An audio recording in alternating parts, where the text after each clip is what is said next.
as a jeweler cherishes their gems.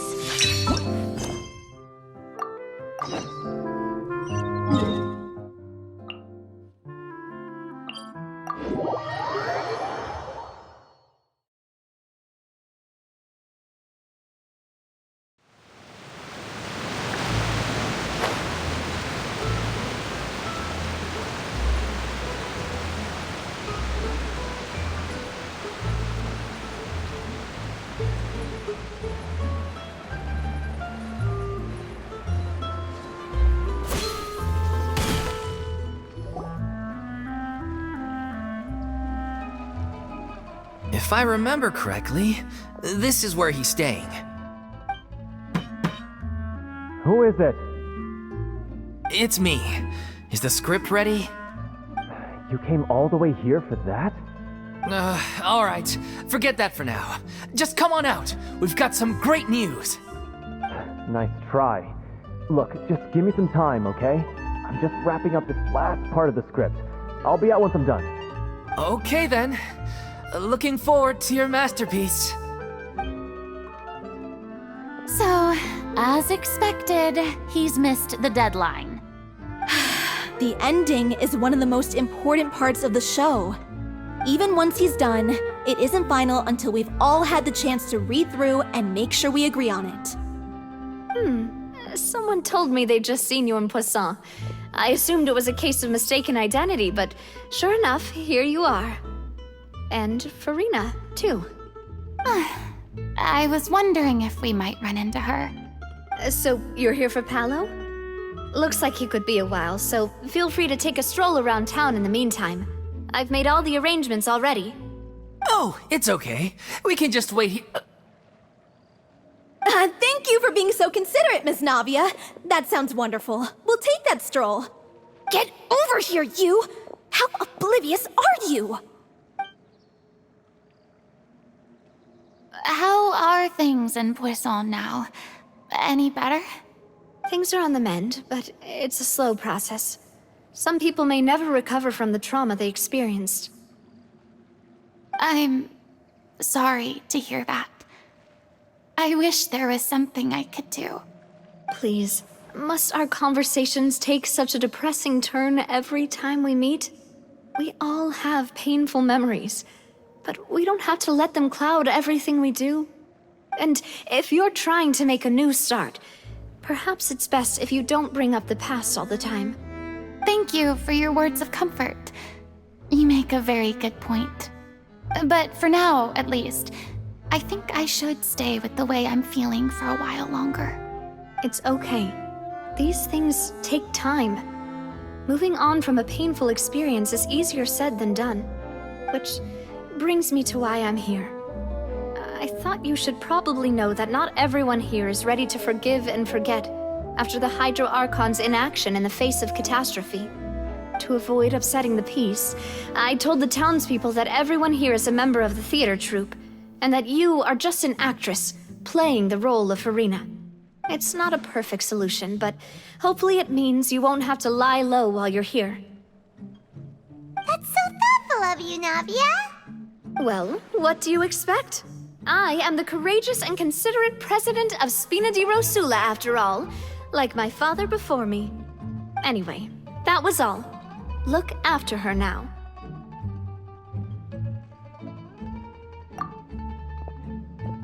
Off we go then. Let's take a look up there. I don't have any friends that I can be frank and honest with, so maybe she's right. You're the closest thing to friends that I have.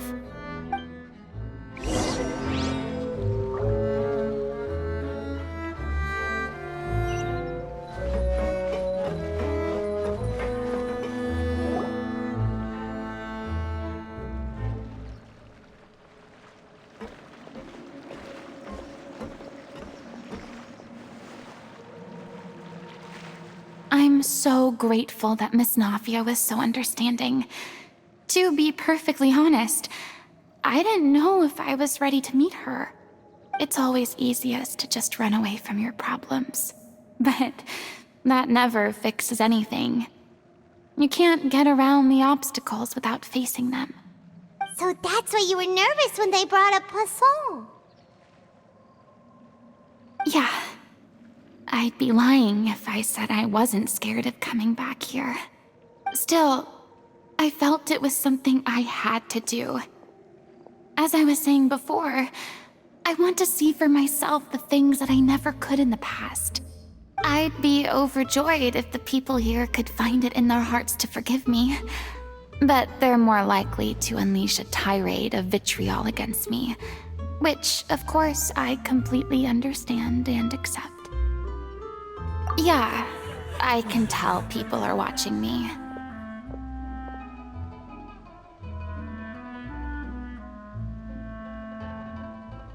I'm sure some people here see the idea of someone coming to Poisson dressed as the Hydro Archon as extremely disrespectful.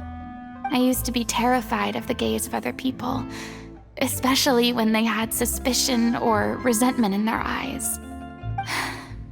I guess I wasn't quite ready for this after all. I'm not surprised you're making yourself go through all of this.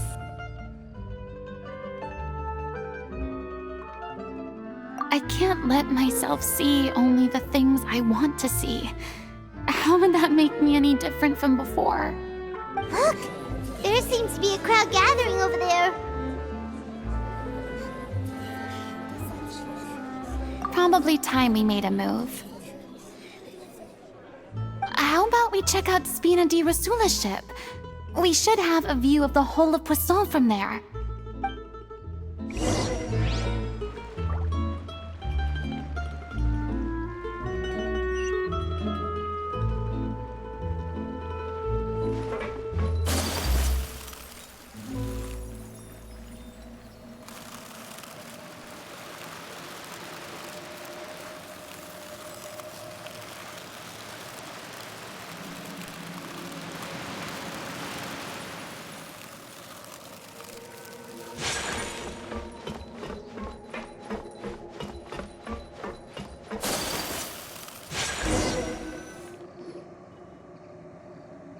I'm sorry.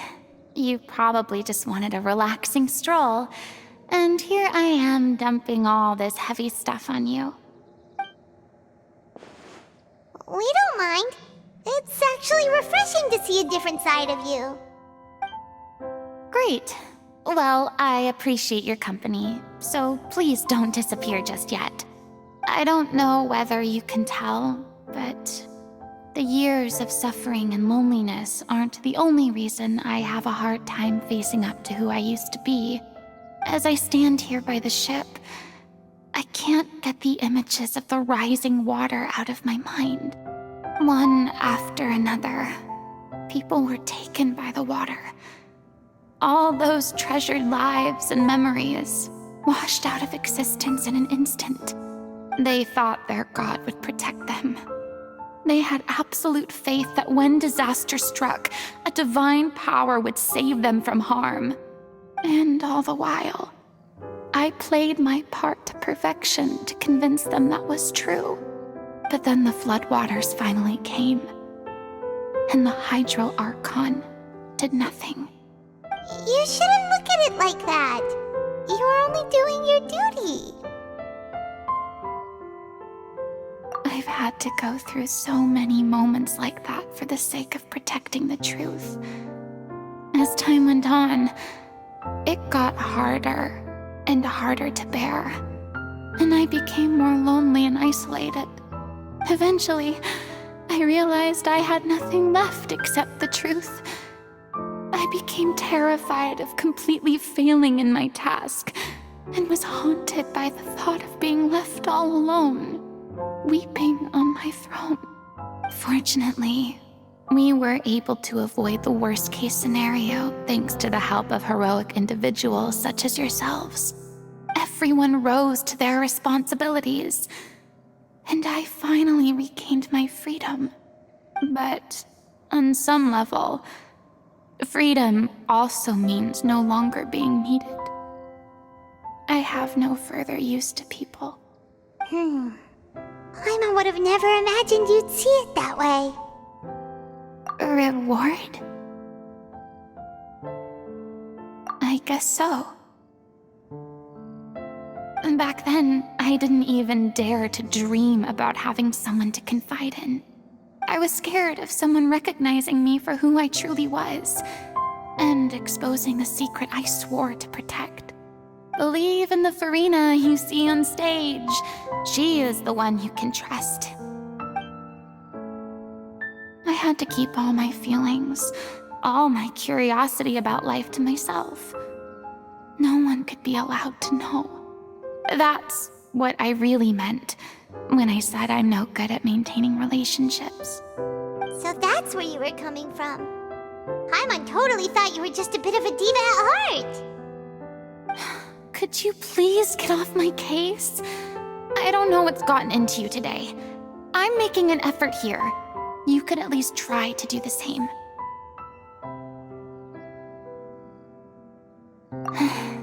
I do. I once had nothing but the truth, and now I'm finally free to live my own life again. And even though I have no idea where I'm going right now, at least the choice is in my hands. All right, it's about time to head back. Paulo should have finished the ending by now. Sure. Okay, let's head back and check it out.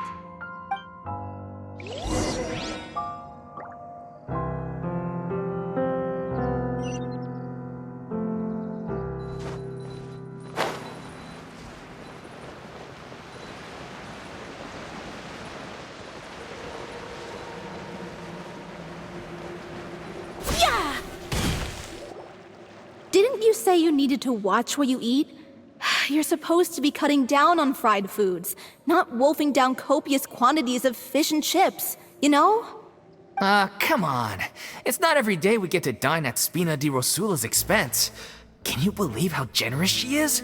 I'm not about to pass on free food. Anyway, my character doesn't need to be slim and good-looking. That's your job. Are you kidding me right now? It's not your character's health I'm worried about, it's yours. I've spent my whole life battling the effects of ill health, and it kills me to watch you willingly ruin yours by filling yourself up with junk all the time. Oh no, looks like they're arguing again.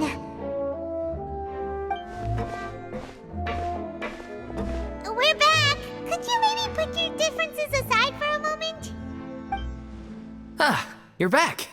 We've been enjoying Spina di Rosula's VIP treatment in your stead. Paulo's nearly done. We shouldn't have to wait too much longer. Great! So you were discussing your characters, right?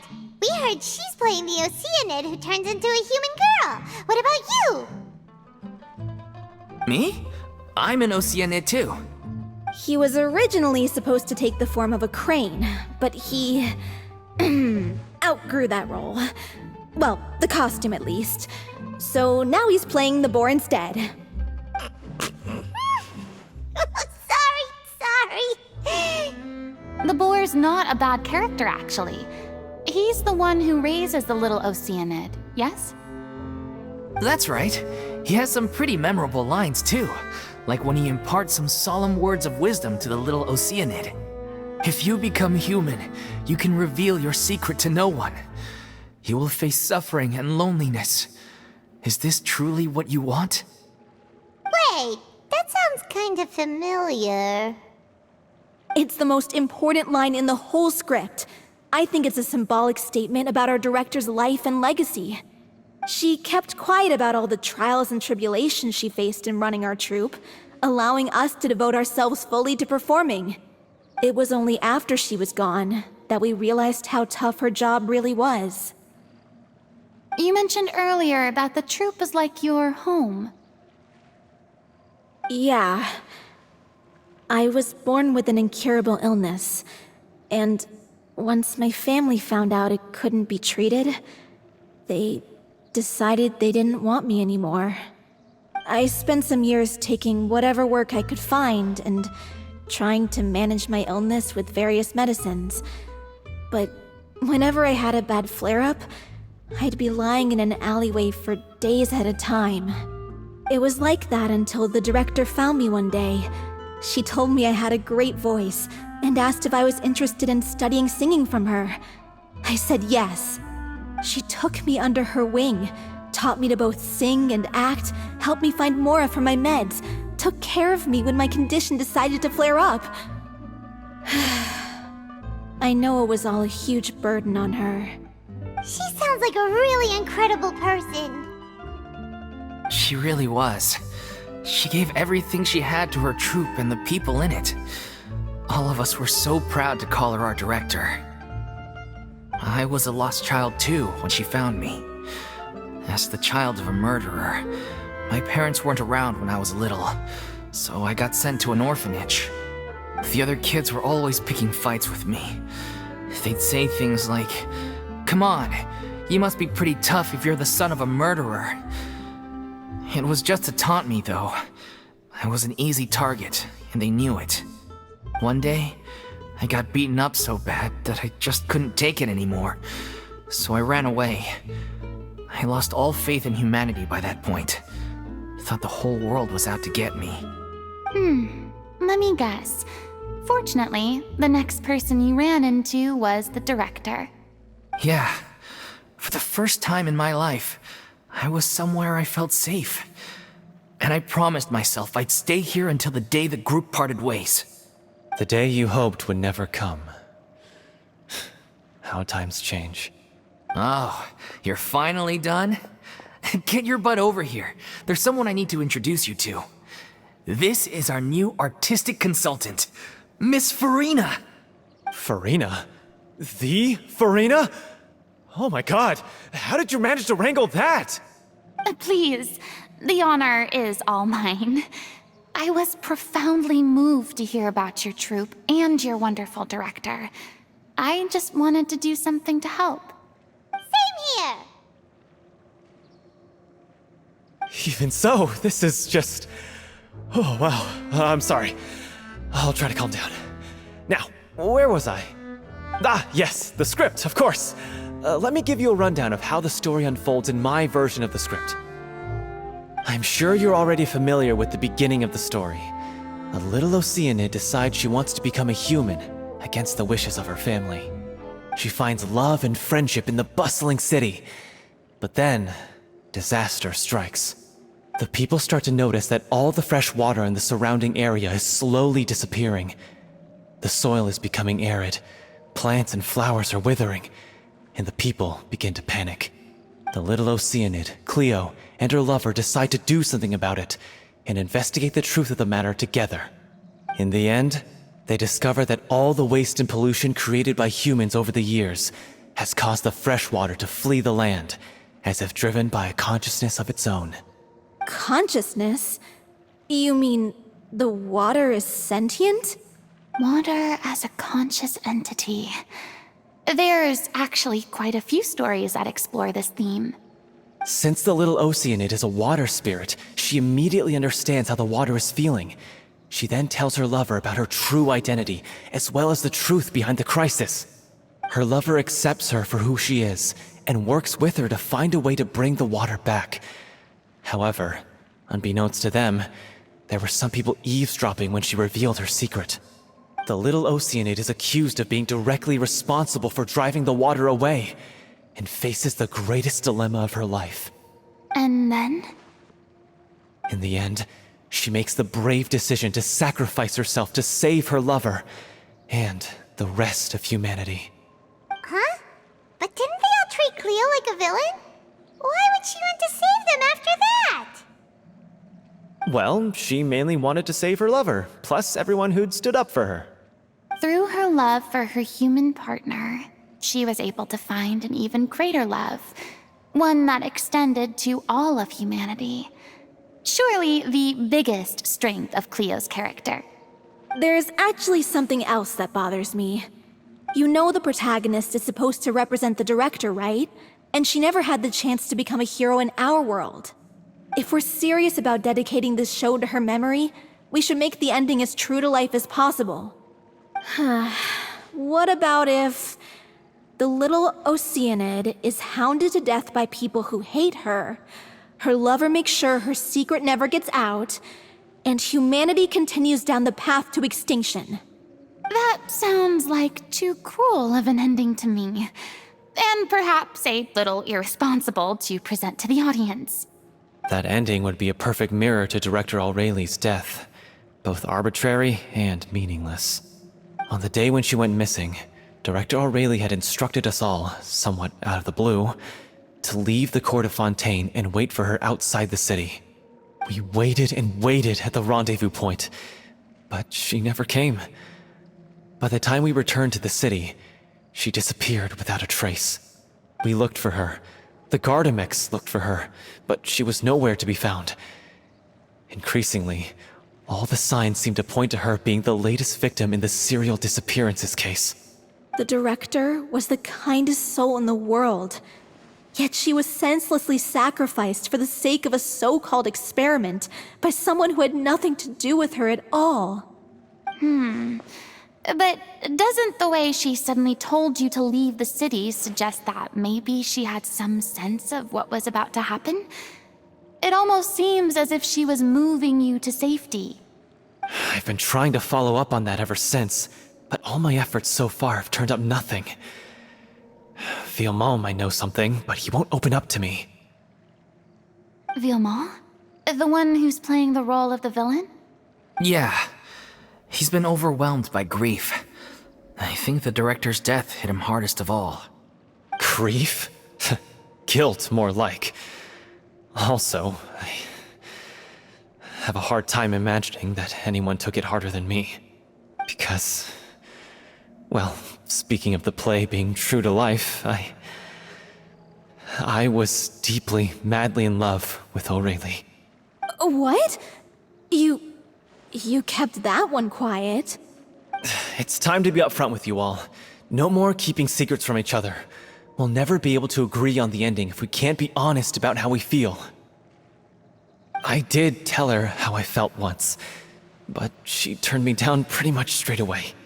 She said that we were all like brothers and sisters to her, and she'd never considered us as potential romantic partners. Not that it came as a shock or anything. It was what I was expecting to hear.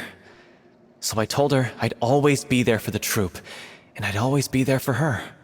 I said, maybe one day in the future, when everyone's settled into their own lives and on the up and up, and managing the troupe no longer required her constant attention, well, maybe then she could reconsider what she really wanted in her life. And now, that day will never come. Oh, Paulo. So if I'm the one writing this ending, then I'm gonna make sure it does right by Aureli. I won't let anyone get in the way of that. In that case, you have to straighten things out with Villemont once and for all, face to face. We've all had our differences of opinion over the ending, but those two have never seen eye to eye on anything. One of them has to compromise if we're ever going to reach a final decision. Well, if that's where we're at, looks like it's time to go visit Villemont. Are you ready to face the truth? Honestly, I'm slightly terrified. But for the sake of our final performance, I'll do whatever it takes. Funny you should ask, though. You really do get what I'm going through right now. I certainly do. Come on, everyone. Allons-y!